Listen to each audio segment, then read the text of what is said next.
G'day folks, it's Cortezerino, and today I'm going to show you my tips and tricks for building Sakura trees.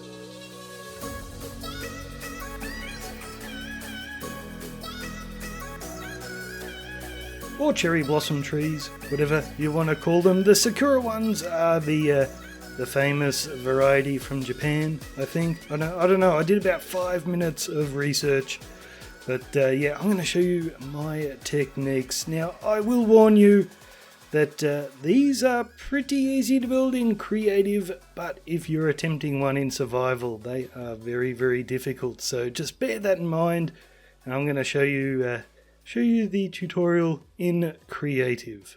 And we might as well just do the tutorial in this world right here. So if you're looking for a world download, so you can come in here and have a look at the trees, what I'll do is I'll just link some of my time lapses for when I did these builds, and you can get the world downloads from there. So first, let's grab our materials. For the trunk of the tree, you're going to want dark oak wood, and for the little branches, the dark oak fences, and then for the leaves, we're going to grab pink terracotta, pink stained glass, pink wool, and the pink glazed terracotta. And I also like to add these pink glass panes in. And also in some places you can put carpet on top of the wool. I think I got one there. I'm probably not going to bother about that for the tutorial, but what I like to do is just have little leaves on the ground, and this is a good spot to add hidden lighting as well. Okay, we'll find a nice empty spot over here will probably be good. And we'll just start off with our trunk. Now, I don't put a whole lot of thought into my trunks, so we'll just build that up, I don't know, about 5 blocks tall, and just do some sort of little root system around here. Once again, don't worry too much about this. You can always come back and adjust it later. Then we're just going to do a few branches, and I tend to branch them off in about 4 different directions. And when I put them in, you'll notice if I just put a bit of wood there, we've got the bark texture facing in different directions. So what I like to do is just have that texture all facing in the one way. So you can just come along and just do some random branches. Once again, don't put too much thought into this. A lot of it's going to be obscured when we put our leaves in anyway. So just run around and get some sort of branches in place. About 4. Okay, there we go. I ended up doing, I think, 5 little ones there. Whoops, I got one floating in midair. There we go. So don't put too much thought into it. Now we're going to add some little branches with our fences, and these are not going to be very big at all. We're just going to throw a few of these around so that we can see them when we're looking into our tree. We can see little flashes of the branches in there. But once again, don't go overboard here. You don't want to spend hours doing this when most of the time we're not even going to see them. And there we go. And you're probably thinking, gee, I thought Cortez was good at building trees. That looks horrible. And it does kind of look horrible, but like I said, we're not trying to make this look beautiful once we throw the leaves around it. All we're worried about is just seeing that there are branches in behind all those leaves. So now we are going to start placing our leaf blocks. And I've got a few rules that I follow when I place these blocks. So first of all is the order in which I place them. So going left to right, I begin with the pink terracotta, then I go to the glass blocks, then the pink wool, although I tend to add a couple of more glass blocks as I'm placing them, and then I finish with the nice glazed terracotta here, just to look like little flowers all around the tree. And then right at the end, I'll just add a few glass panes. And the next rule to follow is when you're placing the blocks, we never place a block directly against one of the bits of wood on the trunk. This is fine if it's touching on a diagonal. I do that all the time, just never right against the wood, although you can place them against the fences. And another rule is I never place 2 of the leaf blocks together like that. But just like with the trunk, if they are touching on an angle like that or like that, that is absolutely fine. Just never like that. The only exception is with the glass block. They are absolutely fine to go like that, although I don't do it that often. Most of the time I have them on an angle. Okay, let's begin placing our blocks, and I like to start around the center of the tree because once you place blocks on the outside, it's very hard to get into the center. So I'm just going to place one on the angle like that, and we will just start scattering these around. And I'm trying to have them just sort of off center, so I wouldn't put one like that because they're directly in line. I would put it just offset a little bit, and we're just going to run around trying to get an even spread of these all around our tree. Alrighty, so the first thing you'll notice is that I have a lot of these floating in midair. And we're going to be doing a lot of that, so that's why it can tend to be a bit difficult to build this in survival. But what I'm doing at the same time as I'm trying to get an even spread of these blocks around the tree, I'm also thinking about the shape of the tree. I'm sort of picturing that in my head, and I'm trying to get these blocks to fill up the space. So I'm looking at this now thinking, this is probably a little bit small and a little bit too cramped up. So what I'm going to do is come along to many of these blocks I've got on the edges, and I'm just going to bring these out a little bit wider.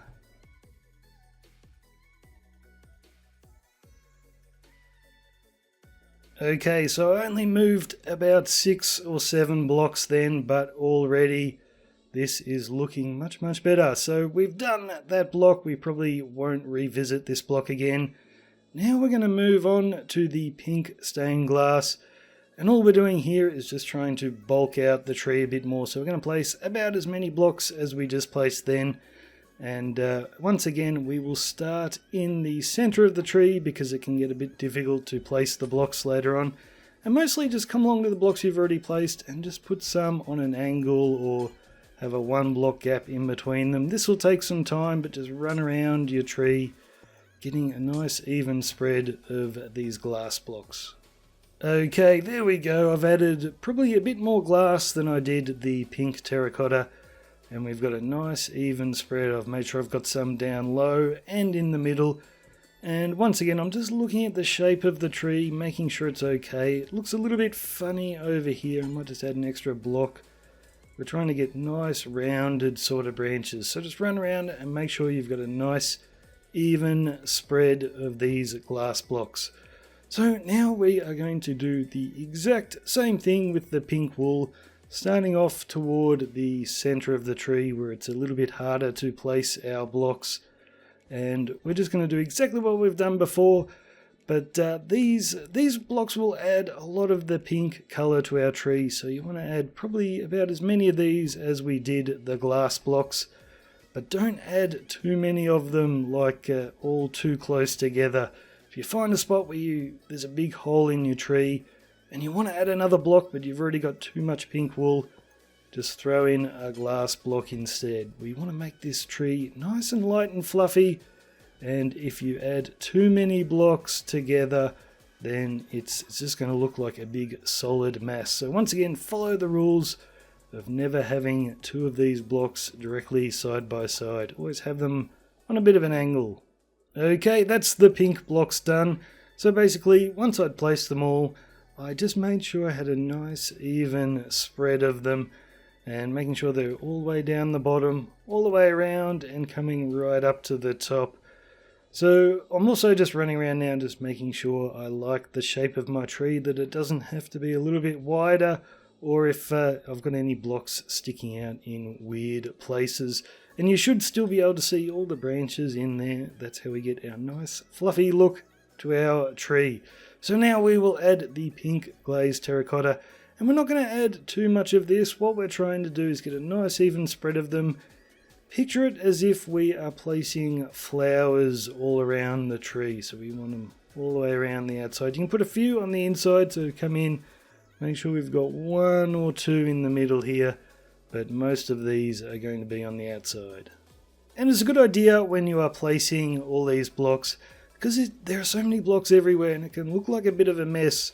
Rather than try and focus in on individual blocks, just look for the colour. So I'm looking for the colour of these glazed ones, and once I think of the colours, then I can see, oh, I've got a nice spread up the top, but nothing down here around the bottom. So I'm just going to make sure I've got a couple more in here, and then we will move on to another side.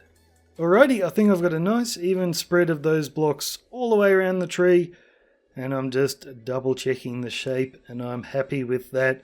The only thing is, the tree's looking the tiniest bit dark, so I'm just going to run around and finish off with a few more of these pink glass blocks. They're the brightest blocks in the tree, so I'm just going to add probably about 15 or so of these in random places where the tree's looking dark, just to give it a nice shimmery look. Okay, that's looking much brighter now, just finishing off with those glass blocks. So now the only other thing I like to do, and this is optional, I'm going to add some pink glass panes just randomly around the build.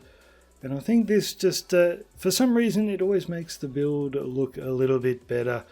So I'm just going to run around just completely randomly putting them in. So I won't put any where it's just going to be a single little piece of thin glass like that. I always want it to be connecting to something else like that. So just a few of these scattered around the place. And you can also put a little bit of carpet on top of the pink wool if you really want to. In survival, that will help to stop beasties spawning, but you're still going to get spawns up here anyway, so I don't bother.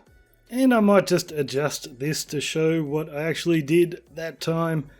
So we did the pink terracotta, then the glass, the wool, the glazed terracotta, finished off with a bit more glass, and then the glass panes. And probably the best thing to remember as you are building these trees is that rule about never placing two blocks side by side like that. Always make sure they are at least on an angle, except for the glass, of course. You can place that straight against another block, although I think I only did that about 3 or 4 times in that entire tree. But yeah, that's how you get the nice fluffy look, by always having them just a little bit separated. So that's it, guys. I've had so many requests for these Sakura trees. I hope this video does help you out, but yeah, just remember, in survival, these are very tricky to build. It's probably better to not attempt a tree quite this big in survival. Just start off with a few smaller ones. But yeah, in creative, go nuts. You can build tons of these, and once you've built a few, you get really quick at it. So thanks for watching, guys. I'm Cortezerino. I'll see you later.